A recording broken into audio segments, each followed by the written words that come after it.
The jobs are not coming. Okay, yeah. The jobs are not coming. Let's be. My guy said the jobs are not coming. The jobs are not coming. What we need to do power. is build an army of builders.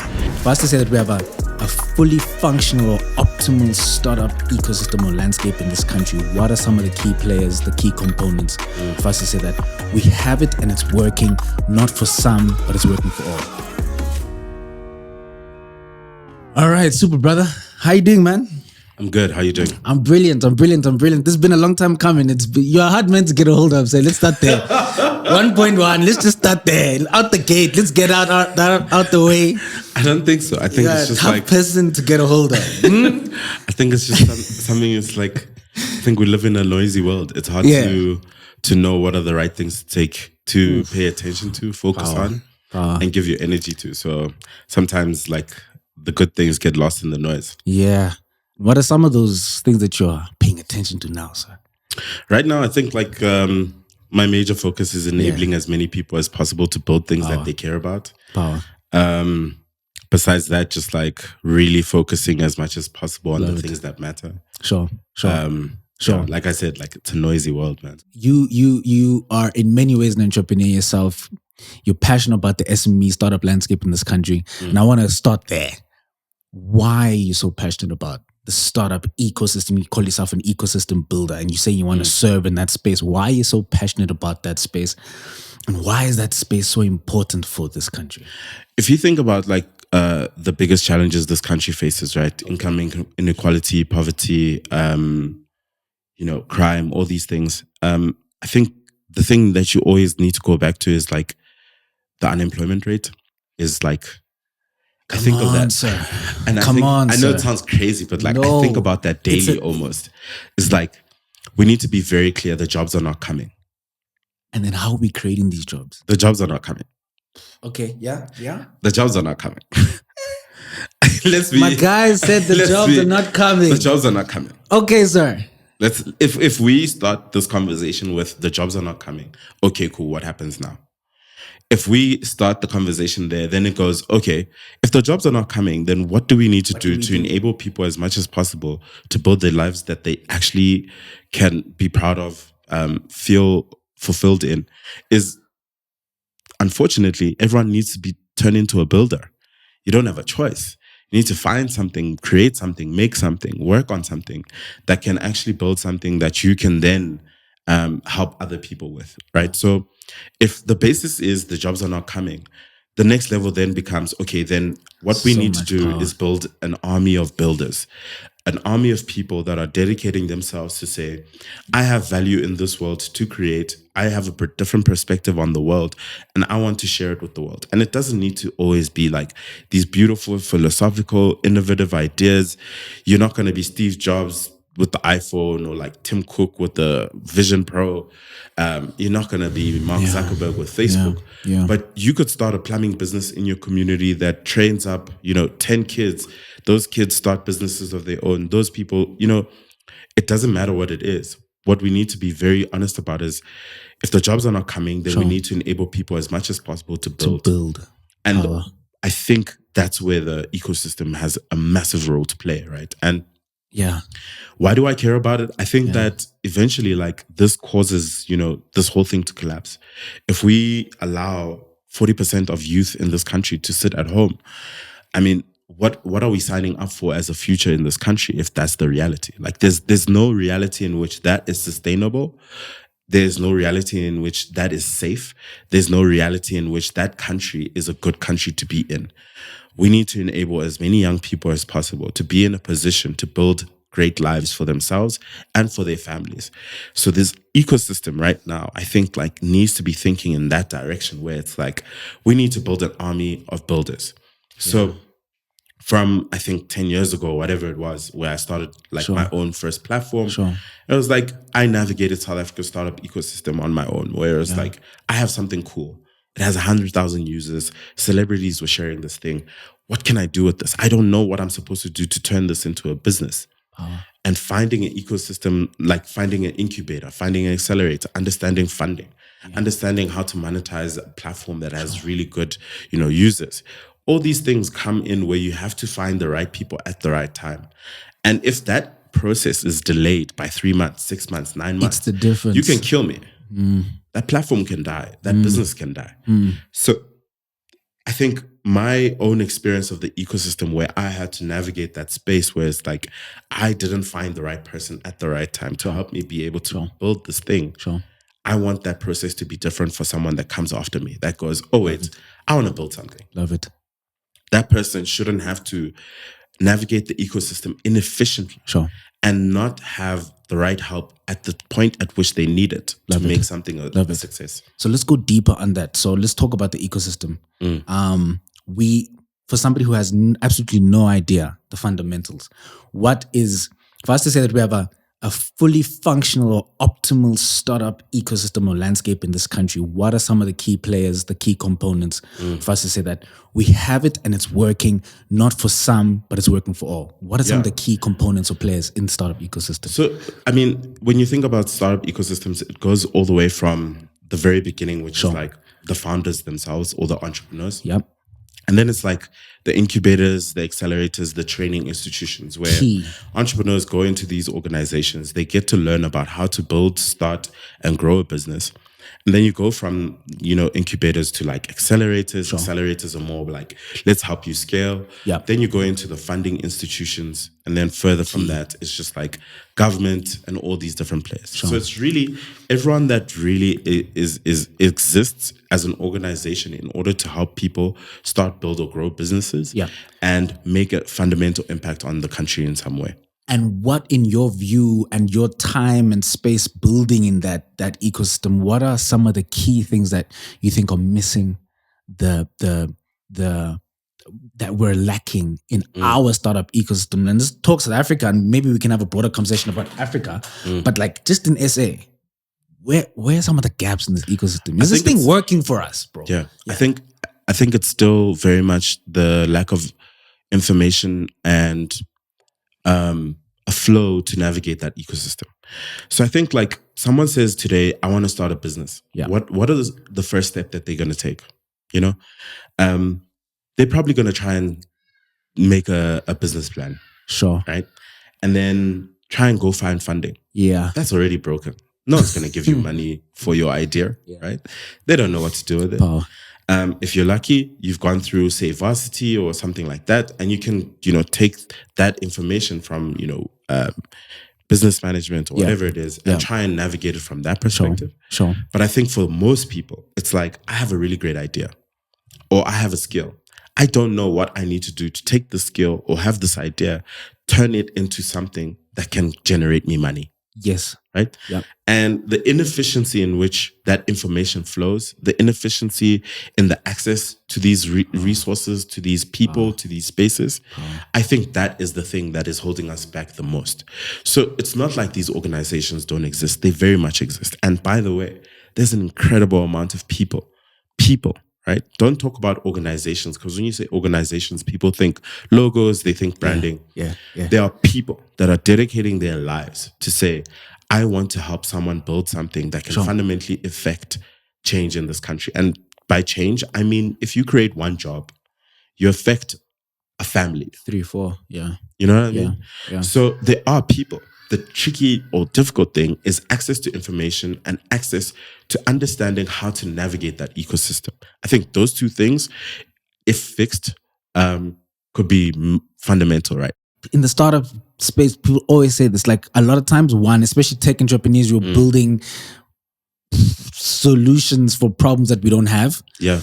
And so like that thing of actually testing, guys, and a lot of times when you build with your initial idea, you get to market, you realize that this is actually not what the market wants, or it must be iterated, whatever the case may be. So checking like, what is the market saying about your product, whatever the case might be. Yeah, I think like if you are willing to be vulnerable in that situation, to say to people, this is my version of what the world can be. This is the value that I want to add. And people say to you, hey, this is not valuable. And you can go, okay, but why? Yeah. How could this serve you better? Yeah. Are there customers for this? Is that customer base big enough? Sure. All these things are things that are just like fundamentals. Again, it takes us back to the point of like, if you are in a position where you have an idea and you can have an organization that helps you understand how to test that idea, turn it into an actual business, build systems around it, and scale it, then you are fundamentally have like a massive advantage, because the failure rate, I think, is always is something that is affected by the resources you have around you, right? The more money you have, the more insights you have, the more people that you have around you that can actually offer you some, valuable contribution to say, hey, you shouldn't do it this way, you should do it that way. The better that it is for you to navigate how to build this thing. Yeah. Tell me something. If you were advising an entrepreneur, there's a guy here, he's a startup, first rodeo, he's trying to build a business. And this is early stage now, early stage startup. What are the 3 things that you're saying to him? These are the most critical things that you need to be focusing on and get right. What would you advise? Solving a problem. It's a cliche. Everyone says it, but I think that a real problem. We're getting lost in this. Power. Like, guys, if you're not solving a problem, people won't give you money. If you're not solving a problem, it will be difficult for people to support you. If you're not solving a problem, you won't have a customer. And that's the crazy thing, is like we go into these things thinking, I have a perspective on the world, and this perspective is special. It's like, no, it's not. Put your ideas into the world and see whether or not this matters, right? So the first thing is like, are you solving a fundamental problem for a significant amount of people? That's the first one. The second one. Bro, not just a but for a significant amount of people. Is there a market? Love it. Yeah. So that's the first one. Solve a very meaningful problem. The second one is like, provide meaningful and disproportionate value. So what that means is like, go deeper, sir. You are not going to be the only one that does this thing.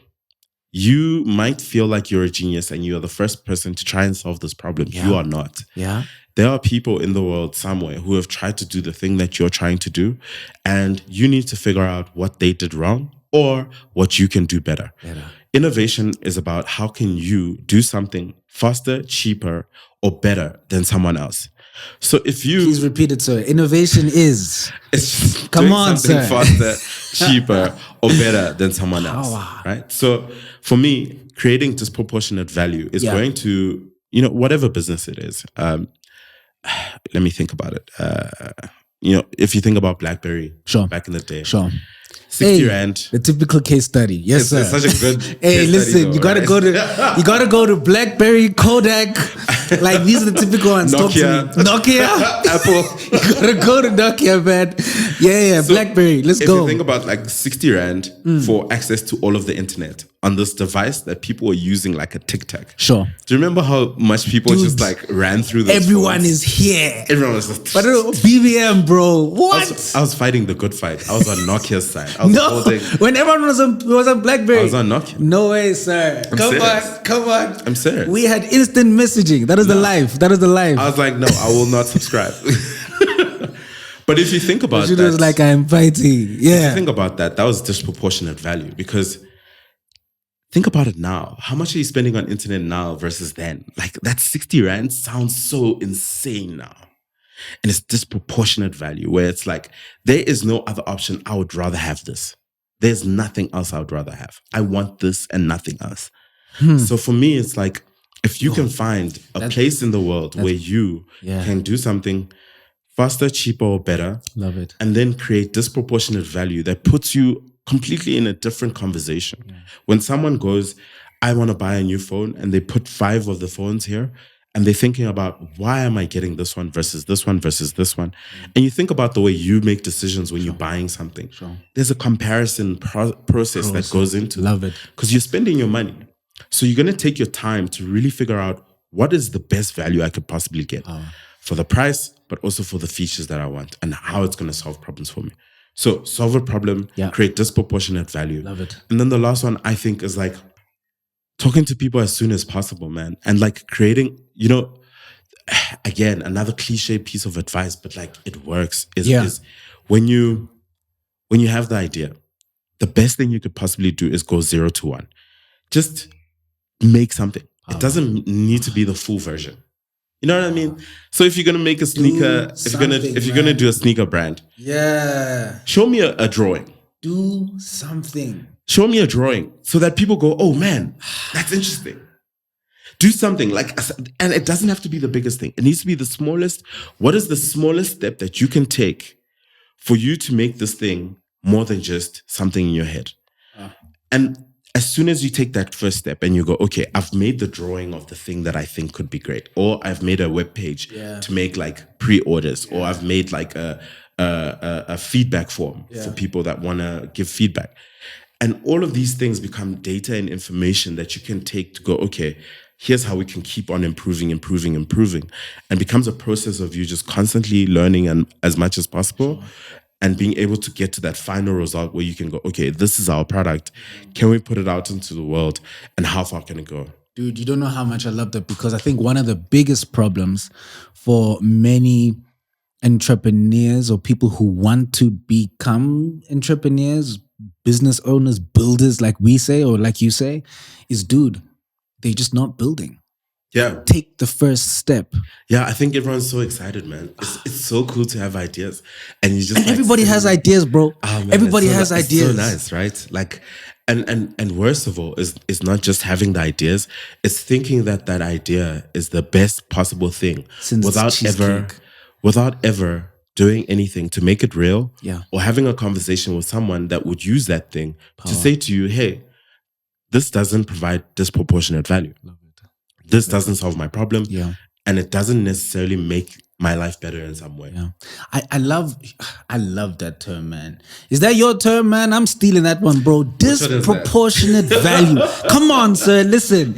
Come on. This is Leonard language right here. Disproportionate value. I love it because for me, what I get from it is that it's not enough to just solve a problem at a shallow surface level base. So, like, you need to really think carefully about the customer, their needs, their pain points, and really think creatively about how you can innovatively and best solve that problem. Like, the word is value, and not just it's deep value. And then you have that advantage. Yeah, I think like we have to be honest about our culture of entrepreneurship. I don't think we're very innovative people. I think we like to adopt technologies. We are like to adopt ideas. So I agree. A lot of the time, what we're doing is taking all these things that we found all over the world, bringing them here and trying to implement them. It's okay. And that as soon as someone becomes very successful in South Africa at a certain business pursuit, I can bet you there will be 100 others that will follow them exactly the way they think that person built that thing. And it's because I think that a lot of like the way we think about it is like we look at the lowest hanging fruit and we go, let me pick this idea because it worked for that guy.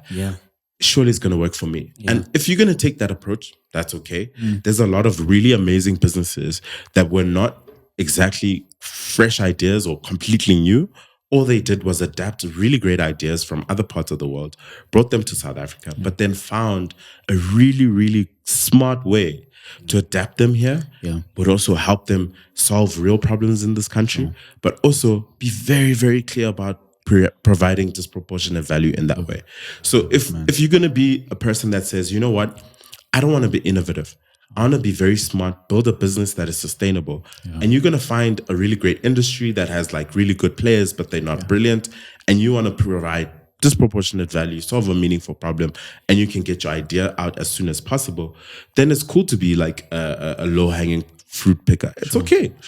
But what you're going to do is be innovative as much as possible and creative as much as possible in taking that initial idea, that initial thought, and taking it much further. I love it. Than anyone else would. I love it. Let's talk about the finance landscape, because capital begets growth. You can't grow without capital.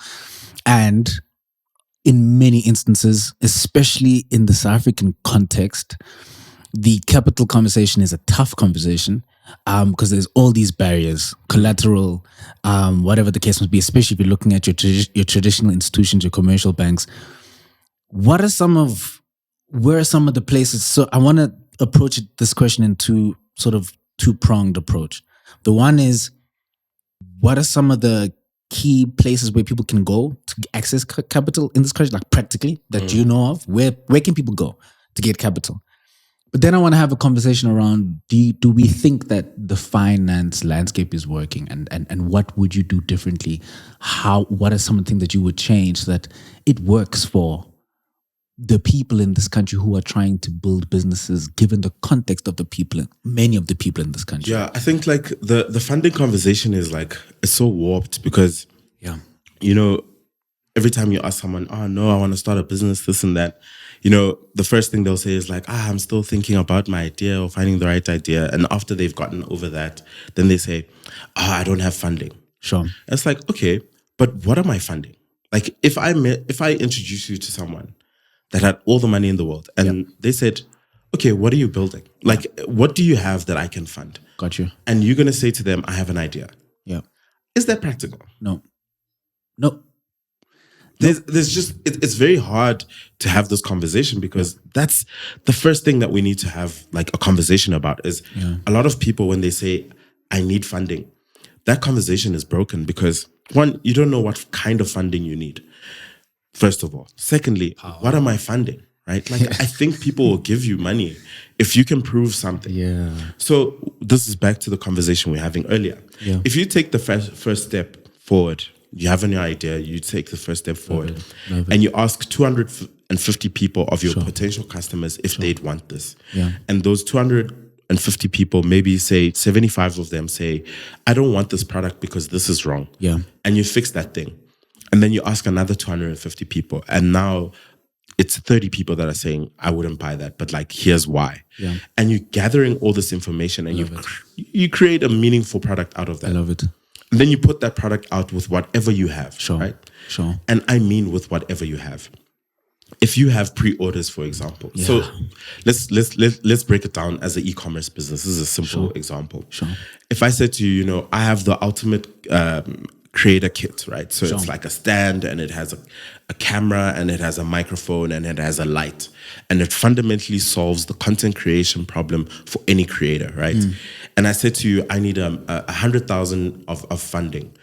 And I said to you, I already have 50,000 pre-orders. Love it. You're going to give me that money. Yeah. Because there's something. There's proof. Yeah. That there's demand, there's people, there's real people that are willing to put money on the line and say, I want this whenever it comes out. So for me, it's like, once you get over that hurdle, which is like, you understand that you actually have to provide something of value to the person that you're saying, hey, I need funding. Yeah. Once you've gotten that out of the way, then you need to go to what type of funding.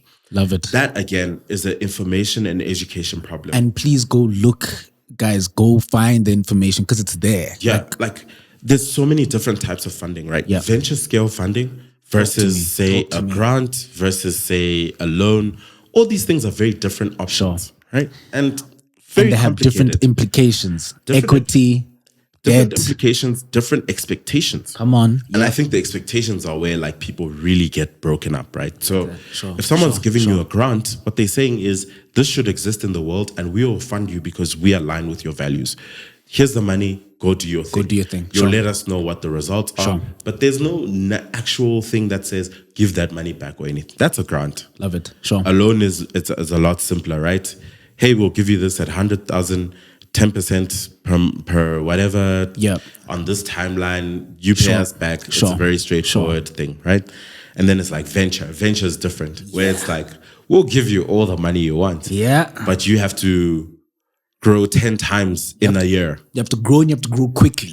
Extremely like fast. 10x. So you must move. Yes, because those guys want to see return. They want return now. It's not. Don't play. When we give you this money, don't play, sir. If you're not growing, you're in trouble. There's problems. And that's the expectation that you're talking about. Yeah. I love it, man. So all these different types of funding, all these different type of institutions. Sure. Again, I built Founder Source for this, right? So if you go onto Founder Source, we have a link that says funding. Yep. And it actually goes to a list of about 400 institutions that all fund businesses in different ways.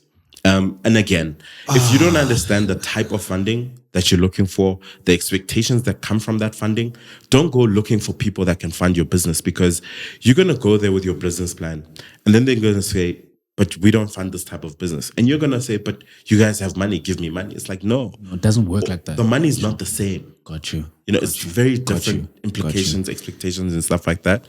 And I think that education piece is missing, right? Yeah. So if you're looking for funding institutions, it's there. It is. But there. again, it needs to go back to the basics of like understanding why you actually need that money and what that looks like. I really like that.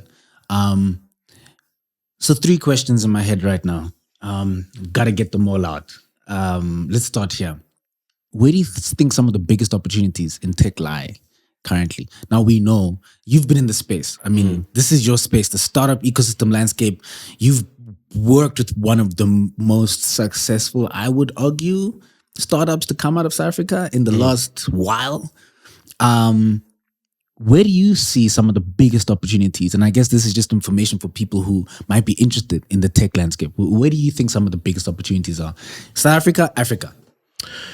Yeah, I don't know. Like, it's so broad, man. Yeah. It's so broad. Like what you're mentioning now, it's so important to have had that experience. Sure. I think like if you want to start a business, start by working for a small business, start by working for a startup. Nice. It's going to help you learn as much as you possibly Thinking can. and the process, huh? It's an accelerated personal development program. Like you can grow 10 years in 2 years, because when you work for a startup where, there's 100 of you, Yeah. but 100 of you are serving, let's say, 50,000 customers. That's a very different mentality you need to have. Your job is not your job. Your job is to make sure that you're solving as many problems as you possibly can for the company. And you are making sure that you're serving that company in as many ways as you possibly can. And I think it prepares you for being a founder yourself. And it really gives you a perspective. I think like in terms of opportunities, right now, I'm also rethinking things, right? Yeah. Like I think it's easy to latch onto the things that are trending. Yeah. Right now, I'm super obsessed with like this virtual reality, sort of augmented reality thing that's going on. Yeah. I think that Apple Vision Pro is going to change like fundamentally the way the world works. Nice. And it's like, how are we building the tools that people are going to need to be able to use these things in South Africa? Because what I'm starting to realize is a lot of tech, especially hardware, is built with the thinking that it's going to serve first world countries more than anything. Yeah. And when it eventually trickles down to us, it's a panic move to figure out the things that we can build to help those things work for us. So it's like, if you can look into the future, and the future for us, right? And I've always thought about this. Sure. The future for us is wherever America was, I'd say 5-10 years ago. Oof. So you need to think about, what will this country look like in 5-10 years, right? Or like what the country looks like now, and think about what was happening in America at that time. What are the innovations that were really working and building and growing there? And how can I take those things, bring them here, apply them and adopt them to what we need, and then also really localize them in a meaningful way, right? Yeah. So there's a lot of companies, by the way, that exist in South Africa that are very successful, that mainly are formed from really great ideas that came from other countries that just needed to be adapted to us, right? So for me, that would be the one thing, is like being able to assess the global world. Yeah. And like, I think that we use the internet so loosely, man. Like, sure, if you can spend 5 hours on TikTok, you can spend, you can spend a couple hours. Go there, sir. There. You can spend a couple hours. Please have them, brother. Go to the pain point. Go right there. It's itching, brother. Go there. I'm just saying. Like, tell them the truth. Do you get what I'm saying? I'm with you, man. The internet is like the most powerful thing, and maybe we use it too loosely. And we're just using it in the wrong. If it's just entertainment for you, then you're prioritizing entertainment, and that's okay. In your words, it's broken. I wouldn't say, hey, man, if people want to, look, man, if you just want to dance, dance. Okay. If you want to do the dance challenges, do what you do, baby. Brother, I don't think everyone wants to be a builder.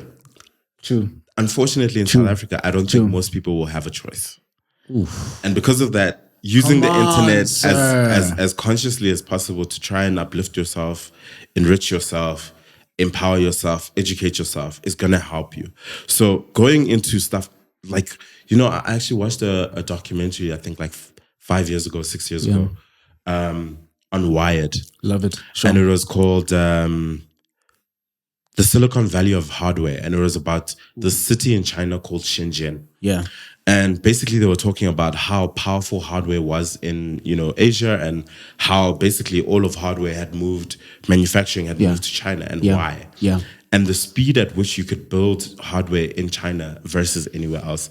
And it was like such a fundamental like shift in my mindset in terms of like understanding where the power is in being able to create value in the environment that you're in. So using the internet very consciously to find the opportunities, because there are countries, unfortunately, they are ahead of us. Yeah.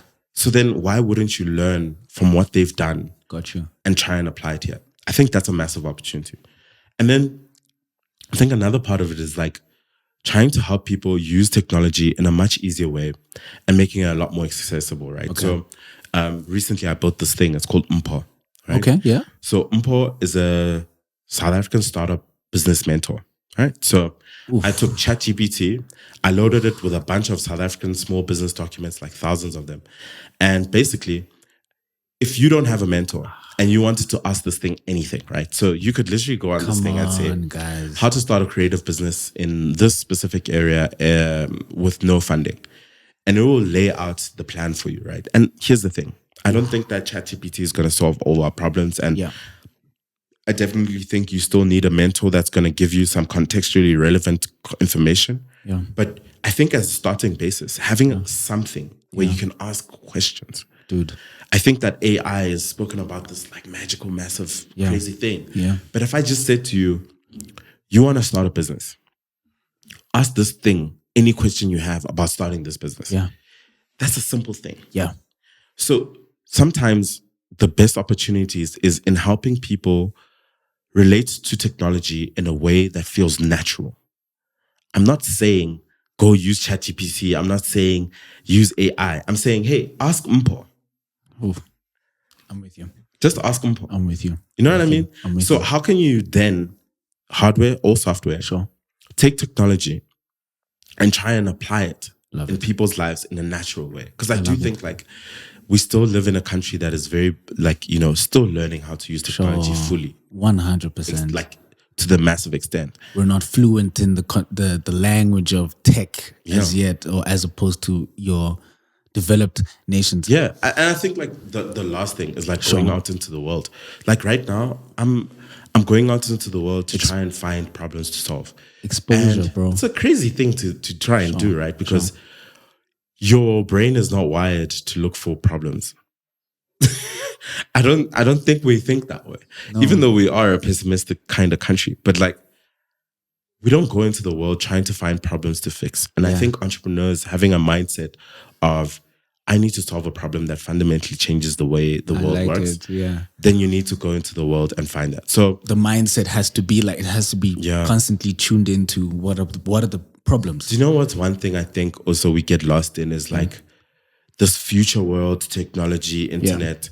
We get lost in the misunderstanding of and like devaluing of very fundamental things that make this country. Plumbing, electricians, artisans, people that are doing meaningful work with their hands.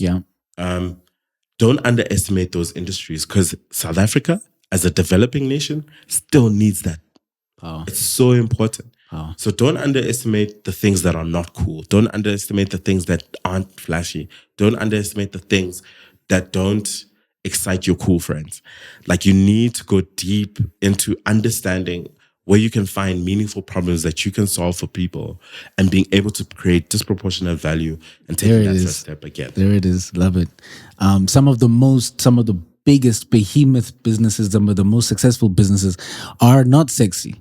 And I think a lot of times, to what you're saying, we get caught up in the flashy, the tech, the AI. I mean, because, I think that's where it gets, I don't use the word entrepreneur anymore as much. Talk to me. I think that we changed that word into something else. It's become something about like just being like It's a cool word. It's like cool. It's a cool word, man. It's just like, it's oh, cool. man, I'm an entrepreneur. Okay. Okay. When's Most that? people, by the way, when you say you're an entrepreneur, like, he's broke. Actually, he's running scams. He's unemployed. He's running scams. He's unemployed. He's unemployed. 1.1. A friend of mine, Leander Chafter, had Sure. a term. He's like unemployed pretending to be an entrepreneur. Oof. And it's like, that's what we're doing at the beginning. We're just pretending until you've proven that you can create disproportionate value, solve meaningful problems, find customers, and all those things. So for me, it's like using the word builder. It makes it more practical. It makes it more clear. I am using tools. I love it. And you know, it's a tricky word because like, are you actually eating? Like, are you building a wall? Like, because some people have asked me, what does that actually mean? And for me, it's like, I'm using the tools I have available, which I think is technology, to build things I really care about that can solve meaningful problems in some way. That's power, man. In your time with Yoko, one of the most, like I said, a lovely, call it case study, success story, man. South African success story. I love it. Like, that's the kind of stuff that gets me going, right? What would you say is the number one key lesson when you walked away that you learned from your time there? I think a dedication to your vision above all else, for me, is one of the biggest lessons I learned from Yoko. And it's something that I live with every day, where it's like, bro, if you are clear, very clear about what your vision is, what your mission is, what your purpose is, and how you want to manifest that thing into the world, then it becomes so much easier to build things, make things, create things. But more so, you understand that there's something that is powering this, that goes beyond commercial interest, that goes beyond fundamentals of like finance, accounting. We can figure that stuff out. But if we're clear on our mission and our vision, then I think that everything else becomes a lot easier, because then we clear about what we need to do. And it's not just like a numbers game. Oh man, turn this perfect tune to this and that. No, there's so much more to this. And when people come on, whether that's employees, whether that's customers, it's suppliers, it's funding institutions, they understand that I'm not working with a business here. I'm working with something that's fundamentally going to alter this country. And if that's the case, I have a responsibility to treat it with some level of respect, care, and meaningful engagement, right? So, because if someone works for a company with a mission, they think differently. If someone funds a company that is dedicated to a mission, you understand that your money is not pouring into just a simple thing. It's like there's a mission involved. So I think like a dedication to mission that is protected above all else is a very fundamental lesson. Dude, I love that, because just the other day I was having a conversation with a friend and I was saying, a lot of people actually don't know what they want to do. A lot of people actually aren't clear on who am I, number one, and where am I trying to go? Where am I trying to take this thing? What am I trying to do with this thing? So when you talk about vision, it's like, and you said, be very clear, have clarity, man, because if you're not clear on your vision, and this echoes what you said earlier in our conversation, if you're not clear on your vision, somebody else will happily give you a vision or invite you to jump onto their bandwagon to achieve their vision. Be very clear, man. Who are you? And where are you going? What are you trying to do with this thing? Don't judge people too harshly, I think like this goes back to what I said earlier, most people don't have room to fail. They don't have time to figure it out. And they definitely don't have the space to just be, right? And I think when you're thinking about mission, vision, and things like that, yes, sir, you need the time and the space and the room, yes, sir, to just figure things out and like navigate the world where you're trying to find meaningful problems to solve, and you're learning from people and you're understanding things, and you're growing in your personal development, and you're taking care of yourself, and you're aligning with people that align with you. I think that it takes so much out of you to go through that process, but also be fighting for your survival. So most people just don't have the room to be the latitude to be thinking like go, that. Oh man, what do I actually want to do with my life? Because we're trying to survive. I want to have enough money to buy bread so we can eat. I don't care. It's a day-to-day game. Exactly. So if people are fighting for their survival, it's very hard to ask them, hey, what's your mission? What's your vision? It's like, no, I want to make money. It's like, you can't judge people too harshly about how they think about these things, right? So for me, it's like, you need to balance these things out. But at the same time, the only thing I want for young people in this country is like room to fail, number one. So can I try something, fail at it, and it not be a problem? 98% of this country cannot do that. You can't do that. What do you mean you want to go fail? You're on your fifth business, my brother. You can't keep doing this. Can I do that? Because room to fail is fundamental for most entrepreneurs. Look at any entrepreneur in history. They had the time, the space, and the room just to fail. Try things, fail, figure it out, keep growing, whatever. The next part of it is like time to figure it out. So room to fail is one thing because it says, okay, you can try this thing and fail at it. The next thing is like time to figure it out, which means that you have enough time once you failed to learn from that failure, take that failure as information. Keep saying this, failure is data. You take that data, as much of it as you can, you iterate to the next thing. Oh, okay, cool. I started a podcast business. Okay, what's the business model? Oh man, this business model didn't work. Okay, let's iterate on that. How much time do you have? And I gave myself enough time to say, okay, I have a year to be able to figure this out at some level, make it sustainable. Probably not a good target, but whatever it is. Then you have that time to gather as much information as you can and be able to do it. And unfortunately, the one thing that buys you time is money. So if you are not worried about your basic needs or your survival, then you have a lot more time to figure things out and room to fail as well. And then the last one is like that space to just dream, think, feel, and just like be, right? Like most people just don't have space, man. Like, and whether you're talking about in the home where maybe you're living in a family home, there's 6 of you. You don't have the time. You don't have space to just, hey, man, it's very tight. It's very, and I almost feel like a lot of young people who could be builders, right? Are so constrained. Like it's very stressful environments and like it's intense environments. So anything you do just to loosen that up, whether you give them a tool, give them energy, you give them information, give them education, give them time to just think, you know what? What does it look like to buy myself time, to buy myself room to fail, to buy myself space to figure it out? If you can do those 3 things and then say, how am I solving a meaningful problem? Or how can I find a problem that I can solve? How can I create disproportionate value? How can I actually start something from 0 to 1? So it's like, I think like we go straight to the business when the personal development actually is what we're lacking most. Let's talk about it. If you personally develop a lot more people, that builder part becomes smoother, it becomes easier. They're in the space. I always think like, I used to hang around a lot of like workspaces, and I think COVID, it's crazy that we act as if this doesn't happen, guys. For 3 years, we were just like not in the real world, right? You think like during COVID, a bunch of workspaces got closed because, the funding dried up and things had to change and companies had to have different, priorities and stuff like that. Those spaces were so important for people to find other people that thought like them or believed in the things they believed in.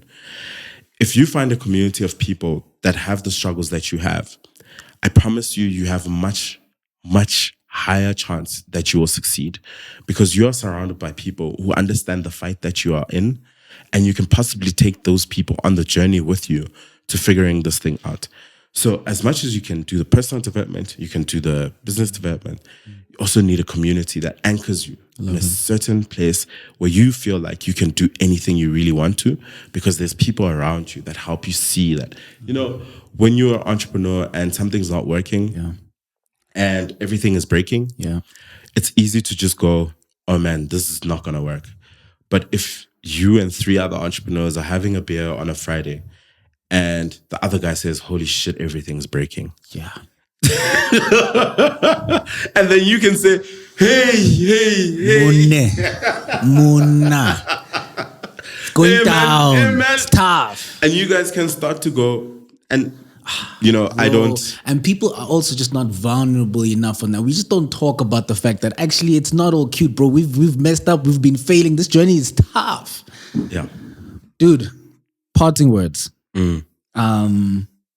Talked about that tension, and it's such a real thing in given the context of the country that we live in. Mm. What words would you say to somebody who's trying to build? Everything is breaking. It's a mess, not figuring it out. What would you say to them? Just keep building. Unfortunately, and I use this all the time, and everyone's just like, "Oh man, this is his thing." It is my thing. I think like this is gonna be my song for like the next 10 years because the jobs are not coming. If the jobs are not coming, then what happens next? We need to face that reality. If we look ourselves in a mirror as a country and we say the jobs are not coming, Yeah. okay, the jobs are not coming. What happens next? We need to build an army of builders, young people that are saying, I don't have the resources, but I'm going to find something that I can use to go from 0 to 1. And I think like just keep building for me starts with 0 to 1. Yeah. You have an idea, make something small. I don't care what it is. It's a and the thing again, we use the internet loosely because you can make a feedback form on Google Forms for free. You can do some of your branding on Canva for free. You can use TikTok to make content about your product and see if there's customers that care about it. You can do a pre-order form, all these things for free. By the way, founder source again. Yeah. Find anything to go from 0 to 1. Whatever it takes, go from 0 to 1. After that 1, okay, then we find a community of people that can enable you to go from 1 to 100. Love right? Love so use as many resources as you can. I've built 4 resources now, right? So Mash Startup is now an ecosystem. Love it. So Smash Startup. Founder Source is a library of resources for anyone to find things to start, build up, or grow their business. Love it. Papershare is a place for people to find jobs for when you want to work for a startup. Again, like I said, it's a personal development course more than anything. Beautiful. And then the last one is Mpo, which is a mentor for people, right? Lovely. So for me, it's like find as many tools as you can that can help you move from 0 to 1. And once you got into that 1, then you start growing. Then you start going, you know what? What does it look like to keep myself in a place where I can keep building as much as I possibly can and find the right people that can enable me to keep growing as well? And what that looks like is like community as much as possible. I love it. You said we need to build an army of builders. Let's build. Let's build. The jobs build. are not coming. Mashudu, my brother, I can't thank you enough, man. It's been a brilliant conversation. I appreciate you taking the time, brother. All good. Thanks for coming through. And I really tried to get as much as I could into that head of yours. Give the people some gems, you know what I'm saying? But I appreciate you, my brother. Thank you so much. Thanks I really appreciate the time. Super. Take care, brother.